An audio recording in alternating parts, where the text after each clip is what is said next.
हाय बच्चों, कैसे हो? आपका स्वागत है पेपर हैकर्स में। मैं बीकॉम फोर्थ सेमेस्टर के इनकम टैक्स की एमसीक्यूज की क्लास को आगे बढ़ाने चलता हूँ। आज का हमारा जो पहला एमसीक्यू है हमारी पहली क्लास का, वो कहते हैं आयकर अधिनियम में व्यक्ति से आश्रय है। कल ही मैंने आपको पहली क्लास में बताया था कि व्यक्ति का क्या मतलब होता है। मैंने कहा कि आयकर अधिनियम में जो व्यक्ति का मतलब होता है वो एक व्यक्ति से भी होता है, एक हिंदू अविभाजित परिवार से भी होता है, एक कंपनी से भी होता है, एक फर्म से भी होता है। तो हमारा जो इसका आंसर होगा वो होगा उक्त सभी, क्योंकि हमारे इनकम टैक्स में व्यक्ति की परिभाषा में एक व्यक्ति भी आ जाता है, एक हिंदू अविभाजित परिवार भी आ जाती है, एक कंपनी भी आ जाती है, एक आपकी पार्टनरशिप फर्म भी जो है वो हमारे व्यक्ति की परिभाषा में आती है। हमारा नेक्स्ट एमसीक्यू, आयकर विभाग किसके निरंतर में कार्य करता है? तो देखिए, आयकर विभाग जो है हमारा किसके निरंतर में कार्य करता है, तो मैं आपको बताना चाहूँगा कि जो हमारा इनकम टैक्स है वो हमारे प्रत्यक्ष करों का केंद्रीय बोर्ड होता है, उसके निरंतर में कार्य करता है। वो ना कि भारत सरकार के में नहीं करता, भारत सरकार के वित्त मंत्रालय में नहीं करता है, वो हमारे प्रत्यक्ष कर के केंद्रीय बोर्ड के रूप में जो है निरंतर करता है। हमारा नेक्स्ट एमसीक्यू, देखिए आयकर की दरें निर्धारित की जाती हैं। देखो, आयकर की जो दरें निर्धारित की जाती हैं वो हमारे हर साल जो होता है वो एक बजट आता है। उस बजट में जो होती हैं आपकी जो है आयकर की दरों को जो है निर्धारित किया जाता है। ये जो बजट होता है वो हर साल की 1 फरवरी को आता है। तो इस बजट के दौरान जो है हमारा जो है ये आयकर की दरों को निर्धारित किया जाता है। इसके अंदर जो होता है एक हमारा फाइनेंस एक्ट होता है, ठीक है, जिसे हम वित्त अधिनियम एक्ट कहते हैं। तो उसके दौरान जो है वो हमारा आयकर की दरें निर्धारित होती हैं। तो कभी भी आपसे पूछा जाएगा कि आयकर की दरें निर्धारित कहाँ होती हैं, तो वो हमारे वित्त अधिनियम में होती हैं, के द्वारा होती हैं, जिसको हम फाइनेंस एक्ट भी कहते हैं। और ये हमारी मोस्टली सब चीज़ें जो हैं वो बजट में आती हैं। और जो हमारा बजट हमारे भारत देश का होता है वो हर साल की 1 फरवरी को जो है आता है। और ये हमारे फाइनेंस मिनिस्टर के द्वारा कि जो है इसको लागू किया जाता है। वर्तमान में आयकर अधिनियम को किस नाम से पुकारा जाता है? जैसे कि मैंने आपको बताया था कि सबसे पहले हमारा आयकर 1860 में आया, उसके बाद अमेंड हुआ 1922 में आया, और उसके बाद मैंने आपको बताया कि वो 1961 में आया। तो आज जो हमारा इनकम टैक्स है वो आयकर अधिनियम 1961 के नाम से जाना जा रहा है। तो यहाँ पे जो इसका आंसर होगा वो सी होगा, आयकर अधिनियम 1961। तो आज वर्तमान में जो हमारा आयकर है, जैसे कि मैंने आपको कल भी बताया था कि आयकर अधिनियम 1961 है, जो कि हमारे भारत देश में जो लागू हुआ है वो 1 अप्रैल 1962 से हुआ है।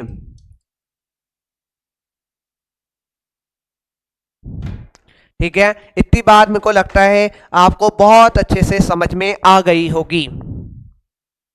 अब हम कहते हैं प्रत्येक वर्ष 1 अप्रैल से प्रारंभ होने वाला 12 माह की अवधि को कहा जाता है। देखो, 1 अप्रैल से स्टार्ट होता है, ठीक है, तो 1 अप्रैल से हमारा क्या स्टार्ट होता है? देखो, मैंने कहा कि आपका गत वर्ष जो है वो 1 अप्रैल से स्टार्ट हो। देखो, कर निर्धारण वर्ष हमेशा जो होता है वो 1 अप्रैल से स्टार्ट होगा और हमेशा 31 मार्च को समाप्त होगा।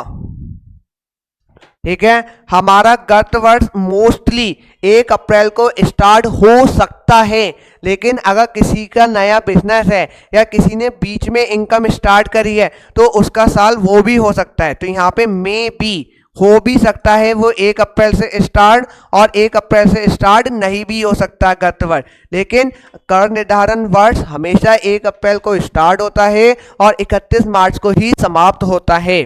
लेखा वर्ष आपका कभी भी हो सकता है, वित्तीय वर्ष भी आपका कोई भी 12 महीने का होता है।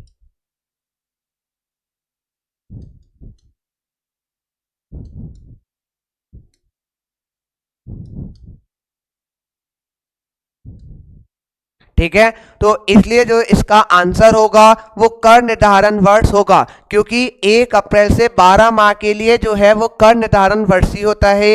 गत वर्ष 1 अप्रैल से स्टार्ट हो सकता है, लेकिन ये हर केस में कंपलसरी नहीं है। लेकिन कर निर्धारण वर्ष हमेशा 1 अप्रैल को स्टार्ट होगा और 31 मार्च को समाप्त होगा, ये कंपलसरी है।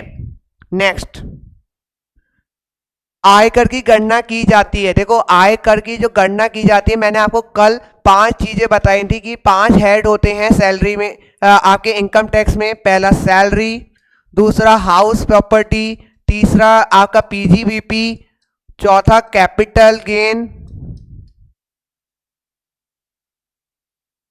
और पांचवा अदर सोर्स।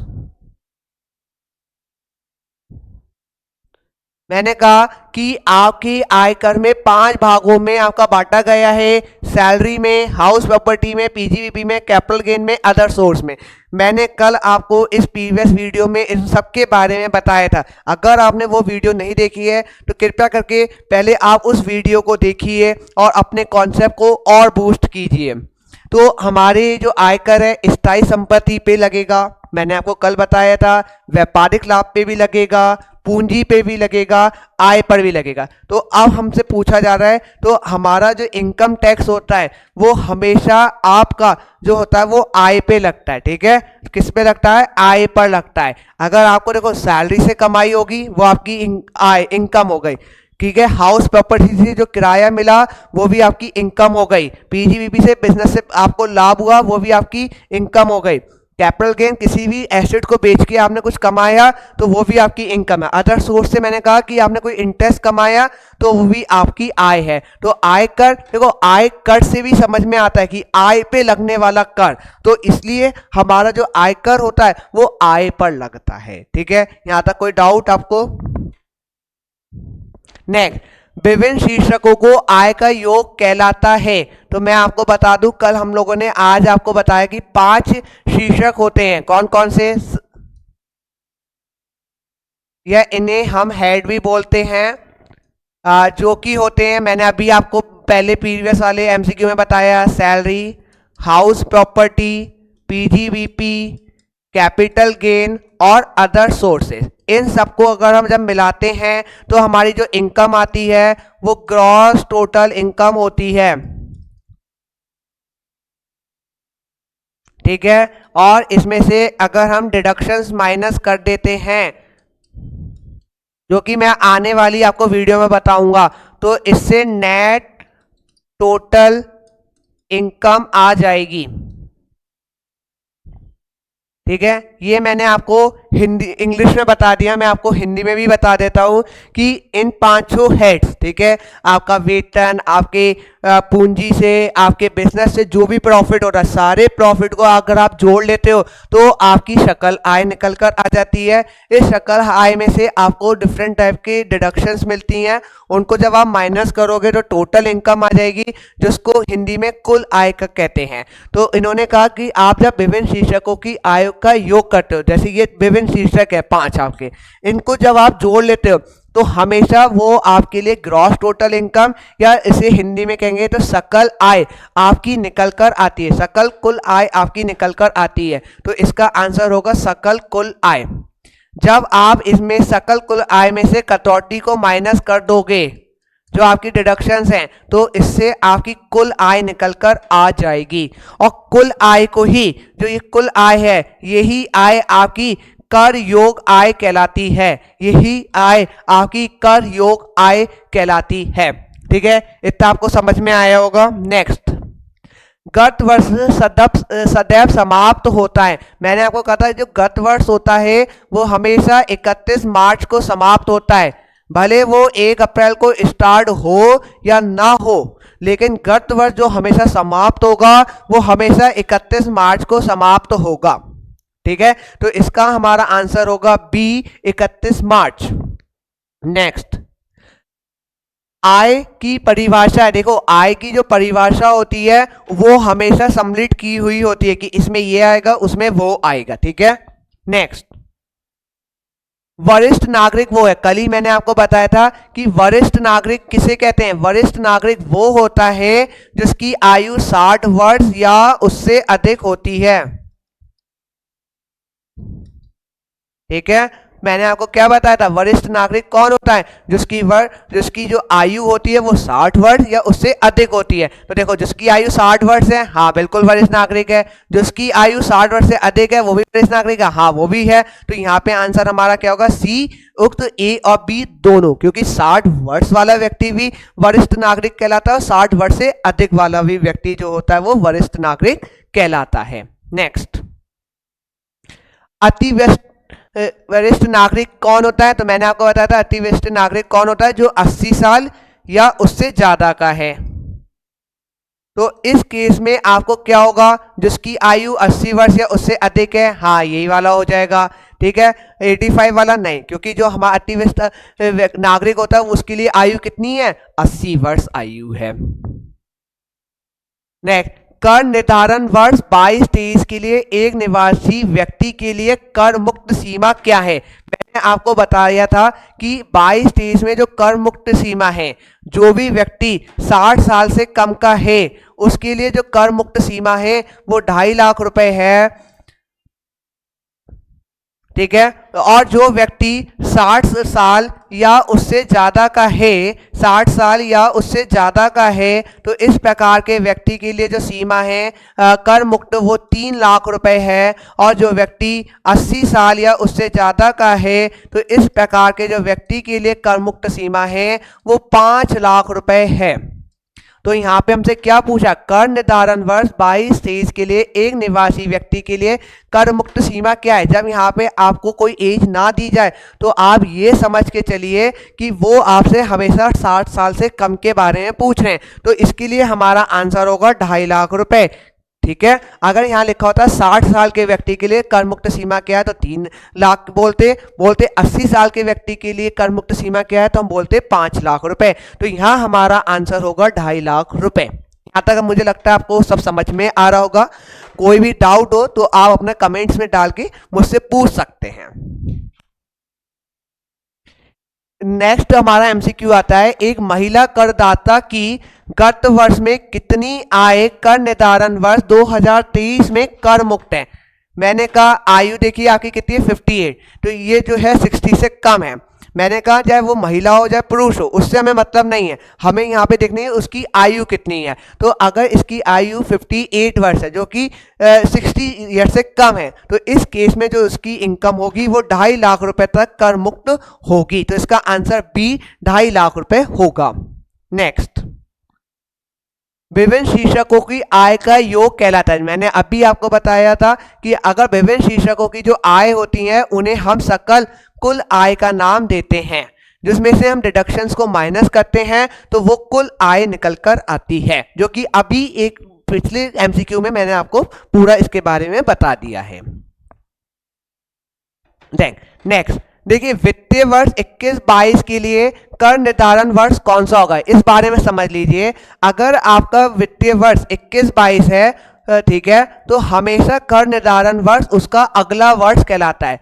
ठीक है, आपका यहाँ पे वित्तीय वर्ष भी हो सकता है, यहाँ पे गत वर्ष भी हो सकता है। अगर वित्तीय वर्ष आपका 21-22 है तो कर निर्धारण वर्ष उसके अगला वर्ष कहलाता है। तो अगला वर्ष हमारा क्या होगा, 2022-23। ठीक है, 22-23। अगर हमारा गत वर्ष अगर 22-23 है तो हमारा जो कर निर्धारण होगा वर्ष वो हमारा हो जाएगा 2023-24। तो हमेशा याद रखिए, जब भी वित्तीय वर्ष होगा तो उसके अगला जो साल होगा वो कर निर्धारण वर्ष कहलाता है। तो यहाँ पे 21-22 के लिए जो हमारा कर निर्धारण वर्ष होगा वो 22-23 होगा। ठीक है, तो इसका आंसर ए 22-23 होगा। नेक्स्ट, कर योग आय को निर्धारण कौन करता है। मैंने अभी आपको बताया था जो कर योग आय होती है हमारे जो इनकम टैक्स से रिलेटेड जो भी लगता है वो इनकम टैक्स हमारे को बताता है। तो आयकर अधिनियम लगता है, उसी के अनुसार ही हम इनकम टैक्स का सारा कैलकुलेशन करते हैं। नेक्स्ट, आयकर निर्धारण वर्ष में कितनी बार लगाया जाता है। देखो मैं आपको बता दूं, जो इनकम टैक्स होता है, ठीक है, जो आपका आयकर है वो आयकर साल में एक बार ही होता है। ठीक है, साल में एक बार होता है, मतलब आपने पूरे साल, मतलब सपोज करिए आपने 2022-23 में जितना भी कमाया पैसा, ठीक है, तो उसका जो कर निर्धारण होगा वो 2023-24 में हो जाएगा। तो आपके आयकर में जो कर निर्धारण होता है वो साल में एक बार होता है। तो इसका आंसर क्या हो जाएगा? ए, एक बार होगा। नेक्स्ट, सकल आय में से कटौती काटने के बाद बची शेष आय को क्या कहते हैं? जैसे मैं आपको बता चुका कि आपने सबसे पहले 5 हेड्स की इनकम ले ली, ठीक है, उससे आपका क्या आ गया? ग्रॉस टोटल इनकम, जिसे हम कहते हैं सकल आय।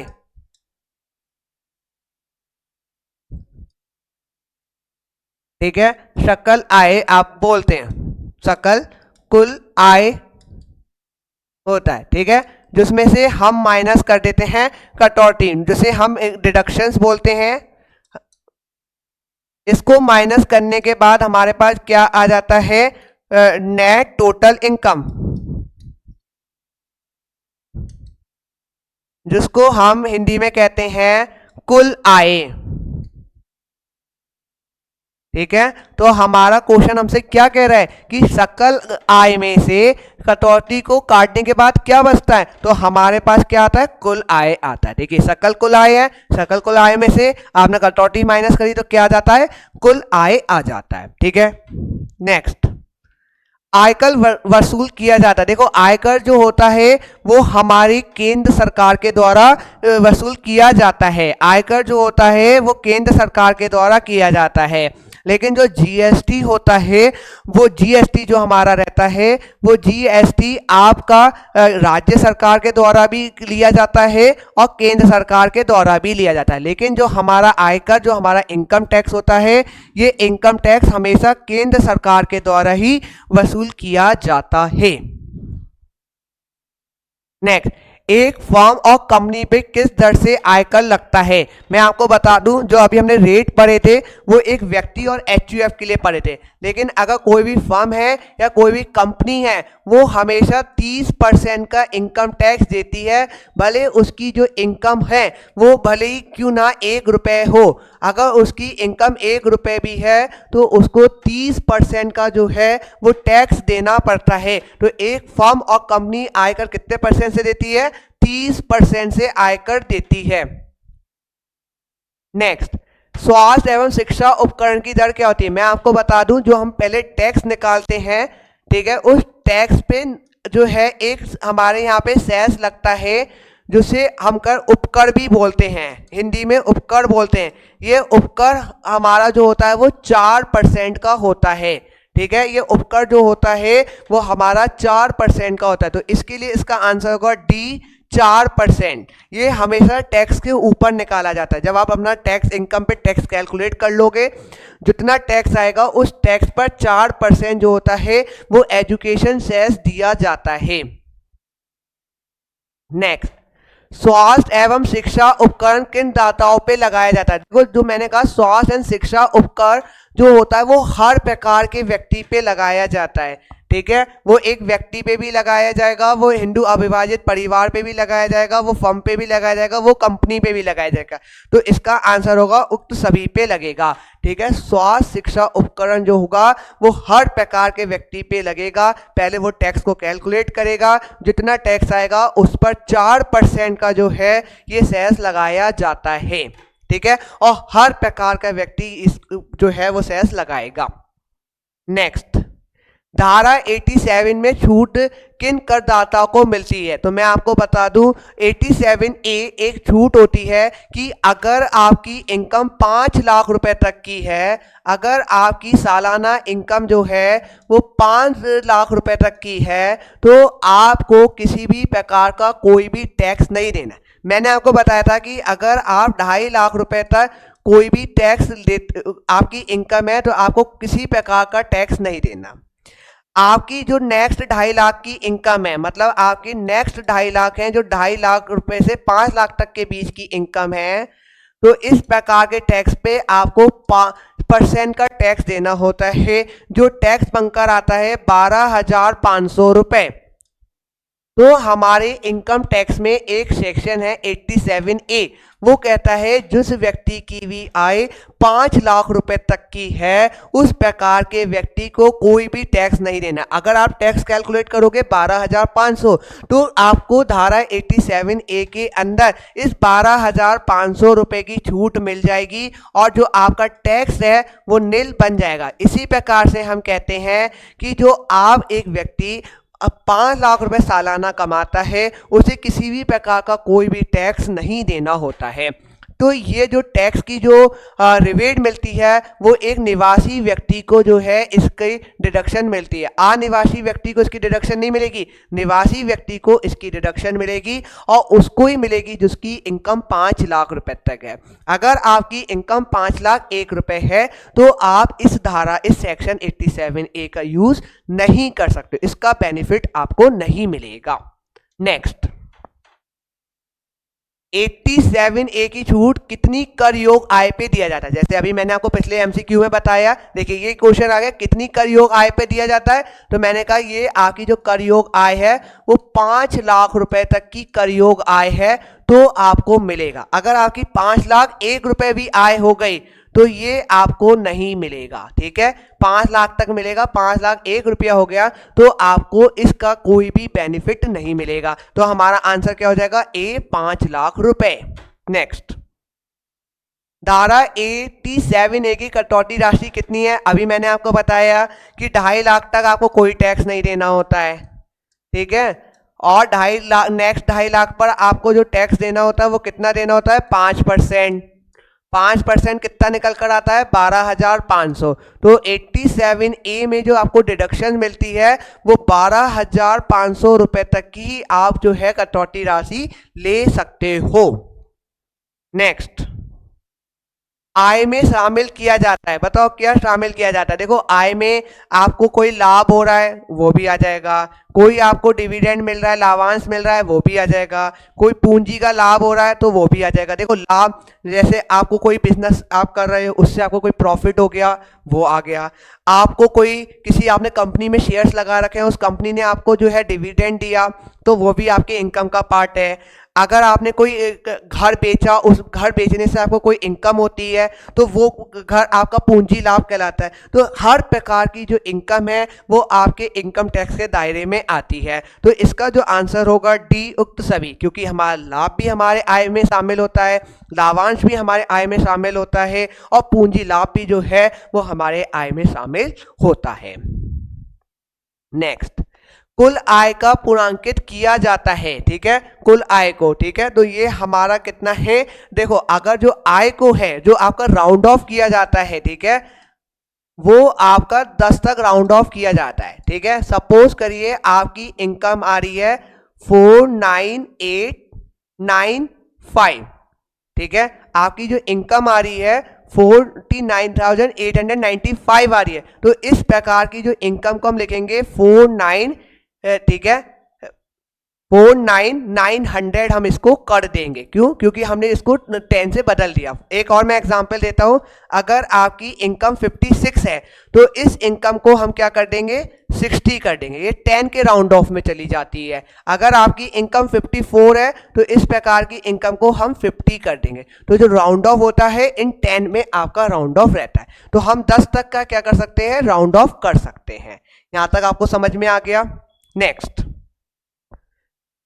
आकस्मिक आय होती है, देखिए मैं आपको बता दूं ये से हम कैजुअल इनकम इंग्लिश में कहते हैं। ये इस प्रकार की इनकम होती है जो आपको एक अचानक से कोई इनकम हो गई। जैसे मैं आपको बताता हूं, कोई आपने लॉटरी की टिकट खरीदी, उस लॉटरी से आपको बेनिफिट हो गया, या कौन बनेगा करोड़पति में आपने पैसे हासिल करे। तो जो भी इस प्रकार की इनकम होती है उसे आकस्मिक आय या कैजुअल इनकम कहते हैं। तो वो क्या हो गया, संयोगवश बिना किसी आशा के प्राप्त आय, हाँ है, बार बार प्राप्त ना होने वाली, क्योंकि देखो कैजुअल इनकम है। क्या आप लॉटरी की टिकट खरीदते हो और आपको क्या बार बार लॉटरी लग सकती है, ये पॉसिबल नहीं है, ठीक है, कभी आपको लगेगी कभी नहीं। तो ये इसका जो आंसर होगा उक्त ए एंड बी दोनों होगा, ठीक है। समझ में आ गया ना कि कैजुअल इनकम क्या हो गई, वो इनकम होती है जो आपको आशा नहीं है कि हो भी सकती है नहीं भी हो सकती। लॉटरी के है, आपने खरीदी एक टिकट, हो भी सकता है कि आपको उसमें आपकी लॉटरी निकल के आ जाए और हो भी सकता है ना आए, ठीक है।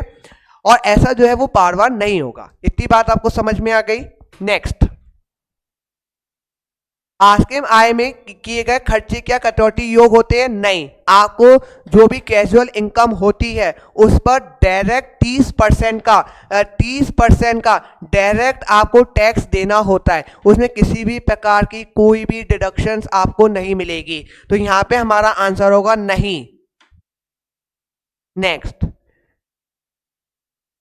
देखिए, कितनी आस्किम आय की राशि पर उद्गम स्थान पर कर की कटौती की जा सकती है? तो मैं आपको बता दूं, सिर्फ 10,000 रुपए तक की अगर आय है तो कोई बात नहीं है, उससे ज्यादा की आय है आपको 30% फ्लैट रेट आपको देना है। नेक्स्ट, आस्किम आय पे कर दर क्या है? मैंने आपको अभी बताया कि आप इस प्रकार की कोई भी इनकम कमाते हो तो आपको फ्लैट 30% का रेट देना है। तो इसका आंसर क्या हो जाएगा? डी, 30%। नेक्स्ट, करदाता कौन होता है? अब हम बात करते हैं करदाता कौन होता है। तो करदाता कौन हो गया? कर देने वाला। ठीक है, अगर मैं कुछ कमा रहा हूं, ठीक है, और वो मेरी उसकी टैक्स की लायबिलिटी बन रही है तो मैं करदाता, मैं टैक्स पेयर बन गया। तो क्या हो गया? जो कर अथवा अन्य राशि देने के लिए उत्तरदायी है, बिल्कुल ये हो जाएगा। जिससे माना हुआ करदाता मान लिया गया, बिल्कुल। कुछ लोग ऐसे होते हैं कि जो कि कर के योग नहीं है लेकिन उन्हें माना जाता है, जो कि आयकर की परिभाषा में दिया गया है, जिसे चूक में करदाता मान लिया गया। उक्त सभी, हाँ, तो हर प्रकार का व्यक्ति, क्योंकि इनकम टैक्स में हर प्रकार के व्यक्ति को जो है वो घेरा गया, तो यहां पे आंसर होगा डी, उक्त सभी।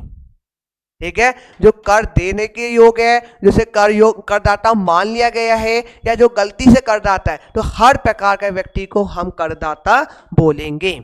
नेक्स्ट, एक व्यक्ति ने 1 अगस्त 2022 को व्यापार स्टार्ट करा तो उसका कर निर्धारण वर्ष क्या होगा? ठीक है, मैंने क्या बोला, अगर यहां पे ये गत वर्ष पूछते तो गत वर्ष हमारा क्या हो जाता? 1 अगस्त 2022 से लेके 31 मार्च 2023 तक का हमारा गत वर्ष होता है। जब ये गत वर्ष समाप्त होगा तो हमारा कर निर्धारण वर्ष स्टार्ट हो जाएगा। तो कर निर्धारण वर्ष हमारा कितना हुआ? हमारा, मैंने कहा था कि गत वर्ष का अगला जो साल होता है, अगला वर्ष जो होता है वो कर निर्धारण वर्ष होता है। तो ये 2023 में समाप्त हो गया, तो 1 अप्रैल 2023 से लेकर 31 मार्च 2024 तक जो होगा वो हमारा कर निर्धारण वर्ष होगा। इतनी बात आपको समझ में आ गई? तो हमारा कर निर्धारण वर्ष क्या होगा? 2023-24। तो सी इसका आंसर होगा। ठीक है, इतनी बात समझ में आ गई। और इस बात को याद रखना, कर निर्धारण वर्ष हमेशा 1 अप्रैल को स्टार्ट होगा, 31 मार्च को समाप्त होगा। लेकिन गत वर्ष आपका 1 अप्रैल को स्टार्ट हो भी सकता है और नहीं भी हो सकता। जैसे इस केस में एक व्यक्ति ने 31 अगस्त 2022 को बिजनेस स्टार्ट करा, तो इसका जो गत वर्ष होगा वो 1 अगस्त 2022 से होगा, लेकिन गत वर्ष हमेशा समाप्त 31 मार्च को ही होगा। नेक्स्ट, एक व्यक्ति ने 1 मई 2021 को व्यापार स्टार्ट, उसका गत वर्ष क्या होगा? तो मैंने कहा 1 मई 2021 से स्टार्ट हो जाएगा और वो समाप्त कब होगा? 31 मार्च को। तो 31 मार्च 2022 को जो है हमारा गत वर्ष समाप्त हो जाएगा। अच्छा, इसमें कर निर्धारण पूछते तो कर निर्धारण कितना कब होता? 2022-23 हमारा जो है वो इसका असेसमेंट ईयर या कर निर्धारण वर्ष कहलाता। तो हमारा कब से स्टार्ट होगा? 31 मार्च 2021 से लेकर 31 मार्च 2022 तक जो है हमारा गत वर्ष होगा। लेकिन अगर इन्होंने कर निर्धारण वर्ष बोला होता तो होता वो 1 अप्रैल 2022 से 31 मार्च 2023 तक कर निर्धारण वर्ष हो जाता। नेक्स्ट, आयकर अधिकारी द्वारा व्यक्ति की पहचान के लिए निर्गमित पर, देखिए मैं आपको बता दूं कि जो इनकम टैक्स में आपका एक डॉक्यूमेंट लगता है वो हमारा हमेशा पैन कार्ड लगता है। ठीक है, आपकी इनकम से रिलेटेड कोई भी चीज होगी, चाहे वो आप जीएसटी में जाएं, चाहे वो आप इनकम टैक्स में जाएं, ठीक है, तो जितनी भी आपकी इनकम से रिलेटेड इंफॉर्मेशन होती है वो आपकी हमेशा पैन बेस पे रहती है। तो कभी भी इनकम टैक्स से या जीएसटी में जो सबसे इंपॉर्टेंट डॉक्यूमेंट होता है वो आपका पैन कार्ड होता है, जिसे हम हिंदी में स्थायी खाता संख्या कहते हैं। तो इसका आंसर क्या होगा? ए, स्थायी खाता संख्या। नेक्स्ट। ठीक है, थैंक यू सो मच। आज के लिए हम यही रखते हैं। हाँ जी, हाँ, प्लीज आपको मेरी वीडियो अच्छी लगी हो और नई नई चीज़ों को जानने के लिए इस चैनल को सब्सक्राइब करिए और हमारी वीडियो के साथ बने रहिए। आपका बहुत बहुत धन्यवाद।